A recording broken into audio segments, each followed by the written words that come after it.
جو ناپ تول میں کمی پیشی کرتے ہیں، جو دنیا کے اندر ان کو عذاب ملے گا، میں آپ کو بتاتا ہوں کہ آخری وقت میں بھی ان کا معاملہ بڑا سخت نظر آتا ہے۔ توجہ فرمائیں، مالک بن دینار رحمت اللہ تعالی علیہ، ان کے بارے میں کون نہیں جانتا، ساری دنیا جانتی ہے، بڑے اللہ کے ولی تھے، نیک بندے تھے۔ وہ مالک بن دینار فرماتے ہیں میرا ایک ہمسایہ تھا، جب اس کا آخری وقت آنے لگا تو یکدم اس کے گھر سے رونے کی آواز آنے لگی۔ تو مالک بن دینار فرماتے ہیں کہ میں ان کے گھر میں گیا، پتہ نہیں کیا بات ہے۔ کہتے ہیں جب میں ان کے گھر میں پہنچا تو دیکھا کہ عورتیں جو ہیں اس کے ارد گرد بیٹھ کر رو رہی ہیں اور اس آدمی کا آخری وقت ہے۔ تو مالک بن دینار فرماتے ہیں جب اس کے قریب گیا تو مجھے عورتوں نے جگہ دی، میں اس کے پاس جا کر بیٹھ گیا، اور ابھی تک وہ تھوڑی بہت باتیں کر رہا تھا، ہلکی پھلکی باتیں کرنے کے قابل تھا۔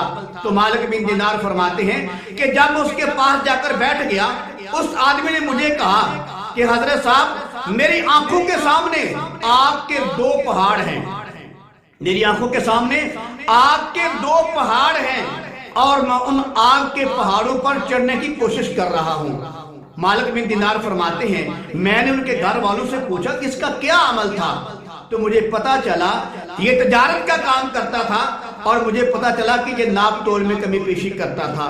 تو بہرحال مالک بن دینار فرماتے ہیں کہ میں نے اس کا ترازو منگوایا، ترازو منگوا کر میں نے اس کے سامنے توڑ دیا۔ جب توڑ دیا تو پھر میں نے پوچھا بتا اب کیا حال ہے؟ وہ کہنے لگا سختی اور زیادہ ہو گئی ہے، اور تنگی زیادہ ہو گئی ہے۔ تو میرے عزیز بھائی، جب آدمی دنیا میں ناپ تول میں کمی پیشی کرے گا تو مرنے سے پہلے اللہ تعالیٰ اس کی آنکھوں کے سامنے دکھا دیتا ہے یہ 2 آگ کے پہاڑ ہیں۔ وہ کون سے؟ ایک لینے کا پہاڑ، ایک دینے کا۔ جب آدمی دنیا میں مال لوگوں کو دیتا تھا تو کم دیتا تھا، جب لیتا تھا تو زیادہ لیتا تھا۔ یہ 2 پہاڑ آگ کے اللہ تعالیٰ ان کو دکھائے گا، جو دنیا میں اللہ تعالیٰ نے ایک آدمی کو منظر دکھا دیا جس کے گواہ مالک بن دینار ہیں رحمت اللہ تعالیٰ علیہ۔ ایک اور واقعہ سماعت فرمائے، مالک بن دینار فرماتے ہیں کہ ایک آدمی تھا، میں اس کے پاس گیا، اس کا بھی زندگی کا آخری وقت تھا۔ وہ فرماتے ہیں کہ جب میں اس کے پاس جا کر بیٹھا تو میں نے کلمے کی تلقین کی۔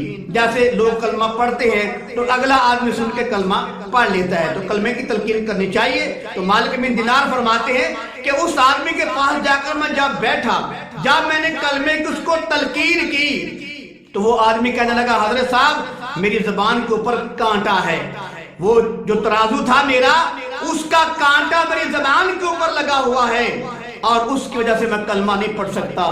تو مالک بن دینار فرماتے میں نے پوچھا کہ بتاؤ اس کا کام کیا تھا؟ لوگوں نے بتایا کہ یہ تجارت کا کام کرتا تھا اور ناپ تول میں کمی پیشی کرتا تھا، اور وہ خود کہنے لگا کہ میں ایسے کیا کرتا تھا۔ تو میرے عزیز بھائی، مالک بن دینار فرماتے ہیں رحمت اللہ تعالیٰ علیہ، جب میں نے اس کو کلمے کی تلقین کی تو اس نے کہا حضرت صاحب جو ترازو کا کنڈا ہے وہ میری زبان کے ساتھ لٹکا ہوا ہے، لہذا میں کلمہ نہیں پڑھ سکتا۔ تو میرے عزیز بھائی، جو دنیا کے اندر لین دین میں، کاروبار میں ڈنڈی مارے گا، بے ایمانی کرے گا، دنیا کے اندر اللہ معاف فرما اس کو کلمہ نصیب نہیں ہوگا، آخری وقت میں اس کو کلمہ نصیب نہیں ہوگا۔